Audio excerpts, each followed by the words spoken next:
മുഖ്യമന്ത്രിയുടെ political secretary P ശശിക്കെതിരെയും ADGP MR Ajith കുമാറിനെതിരെയും PV അൻവർ സഖാവ് ഓരോ ദിവസവും പുതിയ പുതിയ ആരോപണങ്ങളുമായി മുന്നേറുമ്പോൾ പിണറായി സഖാവിന്റെ നാളുകൾ എണ്ണപ്പെടുകയാണോ? സോഷ്യൽ മീഡിയയിൽ പിണറായിയുടെ അടിമകൾ ന്യായീകരണ കാപ്സ്യൂളുകളൊന്നും കിട്ടാതെ മാളത്തിനുള്ളിൽ ഒളിച്ചിരിക്കുമ്പോൾ പിണറായി വിരുദ്ധ ഗ്രൂപ്പുകാർ അർമാദിക്കുന്ന കാഴ്ചയാണ് കാണുന്നത്. ഞാൻ PVA സഖാവിനൊപ്പം, കട്ട സപ്പോർട്ട് നിങ്ങളോ എന്നാണ് റെഡ് ആർമി എന്ന ഫേസ്ബുക്ക് പേജിലൂടെ കണ്ണൂരിലെ ഒരു കൂട്ടം സഖാക്കൾ ചോദിക്കുന്നത്. ഈ റെഡ് ആർമിയെ കുറിച്ച് നിങ്ങൾക്കറിയാമെന്ന് കരുതുന്നു. PJ ആർമി എന്ന പേര് മാറ്റി റെഡ് ആർമി എന്നാക്കിയെങ്കിലും ഈ ഫേസ്ബുക്ക് പേജ് നിയന്ത്രിക്കുന്നത് കണ്ണൂരിലെ ചന്താരകമായ P ജയരാജന്റെ ഫാൻസുകളാണെന്ന് ആ പേജിലെ പോസ്റ്റുകളും ഫോട്ടോകളും ഒക്കെ കാണുന്നവർക്ക് മനസ്സിലാകും. റെഡ് ആർമിക്ക് PJയുമായും ജെയിൻ രാജുമായും ഒരു ബന്ധവുമില്ല.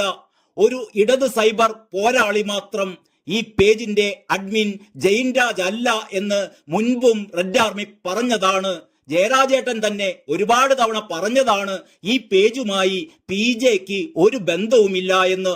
പിന്നെ റെഡ് ആർമിയെ ജയരാജേട്ടനുമായും ജെയിൻ രാജുമായും കൂട്ടിക്കെട്ടാൻ ശ്രമം ചില മാധ്യമങ്ങളൊക്കെ നടത്തുന്നുണ്ട്. കള്ള നയങ്ങളെ തിരിച്ചറിയുക, പാർട്ടിയാണ് വലുത്, പാർട്ടി മാത്രം. ഇങ്ങനെ ഒരു അറിയിപ്പ് ഈ പേജിൽ കഴിഞ്ഞയാഴ്ചയാണ് വന്നത്.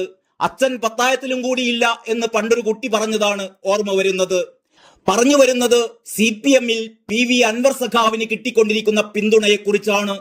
കേരളത്തിൽ ഒരു CPM അല്ലെങ്കിൽ CPM സ്വതന്ത്ര MLAക്കും ചരിത്രത്തിൽ ഇന്നുവരെ കിട്ടിയിട്ടില്ലാത്ത കട്ട സപ്പോർട്ടാണ് ഓരോ ദിവസവും PV അൻവറിന് കിട്ടിക്കൊണ്ടിരിക്കുന്നത് എന്ന് സോഷ്യൽ മീഡിയ ഫോളോ ചെയ്യുന്നവർക്കെല്ലാം അറിയാം.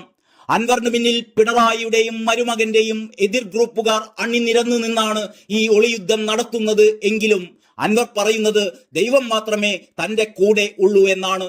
ദൈവത്തിന് പല നിർവചനങ്ങളും നമുക്ക് നൽകാമല്ലോ. എന്തായാലും പിണറായി ഗ്രൂപ്പിനെതിരെ ഇങ്ങനെ കരുത്തോടെ പോരടിച്ചു നിൽക്കാൻ PV അൻവർ എന്ന ഒരു നാലാംകിട നേതാവിന് കഴിയുമെന്ന് നിങ്ങൾക്ക് തോന്നുന്നുണ്ടോ? നാലാംകിട നേതാവെന്ന് പറഞ്ഞതിൽ ക്ഷമിക്കണം.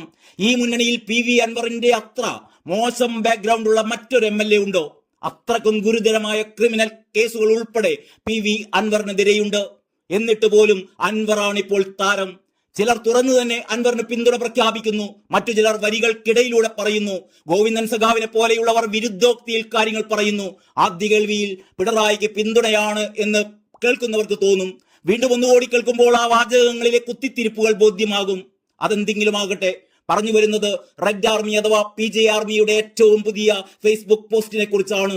PV അൻവറിന്റെ, അങ്ങനെ പറയരുത്, ക്ഷമിക്കണം, ഇനി മുതൽ സഖാവ് PV അൻവർ എന്ന് മാത്രമേ പറയാൻ പാടുള്ളൂ. സഖാവ് PV അൻവറിന്റെ ഫോട്ടോ ഇട്ട് അതിന് താഴെ ഇങ്ങനെയാണ് PJ ആർമി കുറിച്ചിരിക്കുന്നത്, റെഡ് ആർമി കുറിച്ചിരിക്കുന്നത്. ആരൊക്കെയുണ്ട് സഖാവിന് സപ്പോർട്ട് ചെയ്യാൻ? ഞാൻ PVA സഖാവിനൊപ്പം, കട്ട സപ്പോർട്ട് നിങ്ങളോ? പ്രസ്ഥാനത്തിനൊപ്പം തുടരുന്നിടത്തോളം സഖാവിനൊപ്പം എന്നാണ് ഇതിന് താഴെ ഒരു സഖാവിന്റെ കമന്റ്. ഇവിടെ സഖാവ്, സാധാരണ സഖാവ് എന്ന് കേൾക്കുമ്പോൾ നമ്മുടെയൊക്കെ മനസ്സിൽ P കൃഷ്ണപിള്ളയെയാണ് ഓർമ്മ വരുന്നതെങ്കിൽ ഇന്ന് സഖാവ് എന്ന് കേൾക്കുമ്പോൾ ആ സ്ഥാനത്ത് PV അൻവറിന്റെ ചിത്രമാണ് മനസ്സിൽ വരുന്നത്. എന്തൊരു കഷ്ടം എന്നല്ലാതെ എന്തു പറയാൻ. PV അൻവറിന് 1000 വിപ്ലവ അഭിവാദ്യങ്ങൾ എന്നാണ് മറ്റൊരാൾ എഴുതിയത്. കട്ട സപ്പോർട്ട് എന്ന് മറ്റൊരുപാട് പേർ.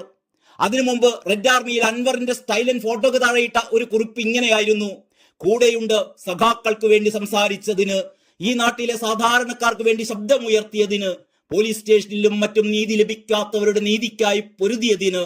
ഇങ്ങനെയുള്ളവരെ നെഞ്ചോട് ചേർത്ത് വെക്കാൻ വേദപുസ്തകത്തിന്റെ പേജ് മറിച്ചു നോക്കുകയോ താത്വിക അവലോകനം നടത്തുകയോ വേണ്ട. പോരാട്ടം തുടരുക അൻവർ സഖാവേ. സഖാവ് വലിയ PV, അതായത് പിണറായി വിജയൻ ഇതൊക്കെ കാണുന്നുണ്ട് എന്ന് വിശ്വസിച്ചുകൊണ്ടും സഖാവിന് സൽബുദ്ധി തോന്നിപ്പിക്കണേ എന്ന് പ്രാർത്ഥിച്ചുകൊണ്ടും തൽക്കാലം നിർത്തട്ടെ. ലാൽ സലാം.